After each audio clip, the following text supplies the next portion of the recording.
ಮೈಸೂರಿನಲ್ಲಿ ಇವತ್ತು ತಾಯಿ ಚಾಮುಂಡೇಶ್ವರಿಗೆ ಪೂಜೆನ ಸಲ್ಲಿಸಿ ಮಧ್ಯಾಹ್ನ 3 ಗಂಟೆ ನಂತರದಲ್ಲಿ ಈ ಒಂದು ಭ್ರಷ್ಟ ಜನವಿರೋಧಿ ಕಾಂಗ್ರೆಸ್ ಸರ್ಕಾರದ ವಿರುದ್ಧ ಜನಾಕ್ರೋಶ ಯಾತ್ರೆಗೆ ಮಾನ್ಯ ಕೇಂದ್ರ ಸಚಿವರು ಹಿರಿಯರಾಗಿರ್ತಕ್ಕಂಥ ಪ್ರಹ್ಲಾದ್ ಜೋಶಿಜಿಯವರು ಚಾಲನೆ ನೀಡ್ತಾರೆ. ಪಕ್ಷದ ನಮ್ಮೆಲ್ಲ ಹಿರಿಯ ಮುಖಂಡರು ಎಲ್ಲರೂ ಕೂಡ ಈ ಕಾರ್ಯಕ್ರಮದಲ್ಲಿ ಜನಾಕ್ರೋಶ ಯಾತ್ರೆಯಲ್ಲಿ ಭಾಗವಹಿಸ್ತಾರೆ. ಇವತ್ತಿನಿಂದ ಪ್ರಾರಂಭ ಆಗ್ತಕ್ಕಂಥ ನಮ್ಮ ಜನಾಕ್ರೋಶ ಯಾತ್ರೆ 4 ಹಂತಗಳಲ್ಲಿ ಈಗಾಗಲೇ ನಿಶ್ಚಯ ಆಗಿದೆ. ಇವತ್ತು ಮೈಸೂರು, ನಾಳೆ ಬೆಳಗ್ಗೆ ಮಂಡ್ಯ, ಸಂಜೆ ಹಾಸನ, ನಾಡಿದ್ದು ಮಡಿಕೇರಿ, ಮಂಗಳೂರು, ಈ ರೀತಿ ಪ್ರತಿ ಜಿಲ್ಲಾ ಕೇಂದ್ರಗಳಿಗೆ ನಮ್ಮ ಜನಾಕ್ರೋಶ ಯಾತ್ರೆ ತಲುಪ್ತದೆ. ಏನು ಅಯೋಗ್ಯ ಕಾಂಗ್ರೆಸ್ ಸರ್ಕಾರ ಇದರ ಜನವಿರೋಧಿ ನೀತಿಗಳೇನಿದ್ದಾವೆ, ಬೆಲೆ ಏರಿಕೆ ಇರ್ಬೋದು, ಮುಸಲ್ಮಾನರಿಗೆ ಸರ್ಕಾರಿ ಕಾಮಗಾರಿಗಳಲ್ಲಿ 4% ರಿಸರ್ವೇಶನ್ ಕೊಟ್ಟಿರ್ತಕ್ಕಂಥದ್ದು, SCP, SP, TSP, ಅದರಲ್ಲೂ ಕೂಡ ಪರಿಶಿಷ್ಟರಿಗೆ ಯಾವ ರೀತಿ ಅನ್ಯಾಯ ಮಾಡ್ತದೆ, ದೋಖಾ ಮಾಡ್ತದೆ ಸಿದ್ದರಾಮಯ್ಯ ನೇತೃತ್ವದ ಕಾಂಗ್ರೆಸ್ ಸರ್ಕಾರ, ಇವೆಲ್ಲವನ್ನು ಕೂಡ ರಾಜ್ಯದ ಜನರ ಮುಂದೆ ನಾವು ತಿಳಿಸ್ತಕ್ಕಂಥ ಕೆಲಸವನ್ನು ನಾವು ಮಾಡ್ತೇವೆ.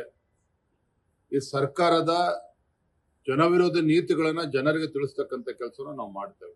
ಈಗಾಗಲೇ ಇದ್ರ ಬಗ್ಗೆ ನಾವು ಸ್ಪಷ್ಟಪಡಿಸಿದ್ದೇವೆ. JDS ಕಡೆಯಿಂದಲೂ ಕೂಡ ಸ್ಪಷ್ಟಪಡಿಸಿದ್ದಾರೆ. ಮನೆ ಕುಮಾರಸ್ವಾಮಿ ಅವರು ಕೂಡ ಹೇಳಿದ್ದಾರೆ. ಇದು ನಾವು ಹೋರಾಟ ಪ್ರತ್ಯೇಕವಾಗಿ ಮಾಡ್ತಾ ಇದ್ದೇವೆ ಅಂತ ಹೇಳಿದ್ರೆ ಏನೋ ವ್ಯತ್ಯಾಸಗಳು ಉಂಟಾಗಿದೆ ಅಂತಲ್ಲ. ಇದು ಭಾರತೀಯ ಜನತಾ ಪಾರ್ಟಿ ಒಂದು ರಾಷ್ಟ್ರೀಯ ಪಕ್ಷವಾಗಿ ಹೋರಾಟವನ್ನು ನಾವು ಕೈಗೆತ್ತಿಕೊಂಡಿದ್ದೇವೆ.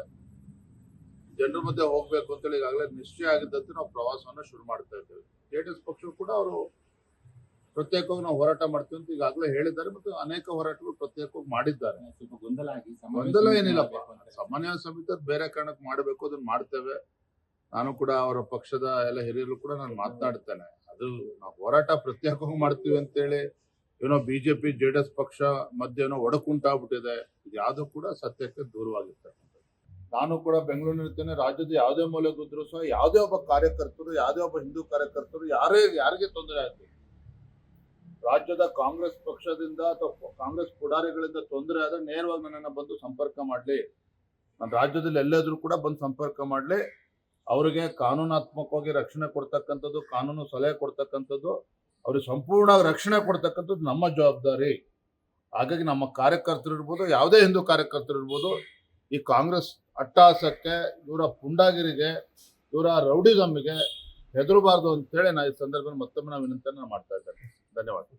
ನಾವು ಡಾಕ್ಟರ್ ಆಗಬೇಕು ಅಥವಾ ಇಂಜಿನಿಯರ್ ಆಗಬೇಕು ಅಂತಂದರೆ ಯಾವ ಅಕಾಡೆಮಿಗೆ ಹೋಗಬೇಕು, ಯಾವ ರೀತಿಯಾಗಿ ನಾವು ತರಬೇತಿಯನ್ನು ಪಡ್ಕೊಳ್ಬೇಕು ಅನ್ನೋಂಥದ್ರ ಮಾಹಿತಿನ ನಿಮಗೆ ನೀಡ್ತಾ ಇದ್ದೀವಿ. ನಮ್ಮ ಸಂಸ್ಥೆ ಎಕ್ಸೆಲ್ ಅಕಾಡೆಮಿಕ್ ಸಂಸ್ಥೆ 15 ವರ್ಷದಿಂದ ನೀಟ್ ಮತ್ತು CET JEE ಕೋಚಿಂಗ್ ಕೊಡ್ತಾ ಬರ್ತೀವಿ. ನಂಬರ್ 1 ಫ್ಯಾಕಲ್ಟೀಸಿಂದ ನಾವು ಟೀಚ್ ಮಾಡಿಸ್ತೀವಿ. ಅಂದರೆ ಇಂಡಿಯಾದ ನಂಬರ್ 1 ಫ್ಯಾಕಲ್ಟೀಸ್. ನಾವು ನೀಟ್ ಕ್ರ್ಯಾಶ್ ಕೋರ್ಸ್ನ ಕೊಡ್ತೀವಿ ಮತ್ತು CET ಕ್ರ್ಯಾಶ್ ಕೋರ್ಸ್ನ ಕೊಡ್ತೀವಿ. ಕ್ರ್ಯಾಶ್ ಕೋರ್ಸ್ನ ಸೆಕೆಂಡ್ PUC ಸೈನ್ಸ್ ಯಾರು ಓದ್ತಾ ಇದ್ದಾರೆ ಅಂಥ ಮಕ್ಕಳಿಗೆ ನಾವು ಕೊಡ್ತೀವಿ. ಸೆಕೆಂಡ್ PUC ಕಂಪ್ಲೀಟ್ ಆಗಿರೋ ಮಕ್ಕಳಿಗೂ ಕೂಡ ನಾವು ಈ ಕ್ರ್ಯಾಶ್ ಕೋರ್ಸ್ನ ಕೊಡ್ತೀವಿ. ಪ್ರತಿದಿನವೂ ಕೂಡ ನಾವು ಡೈಲಿ ಟೆಸ್ಟ್ ಕಂಡಕ್ಟ್ ಮಾಡ್ತೀವಿ.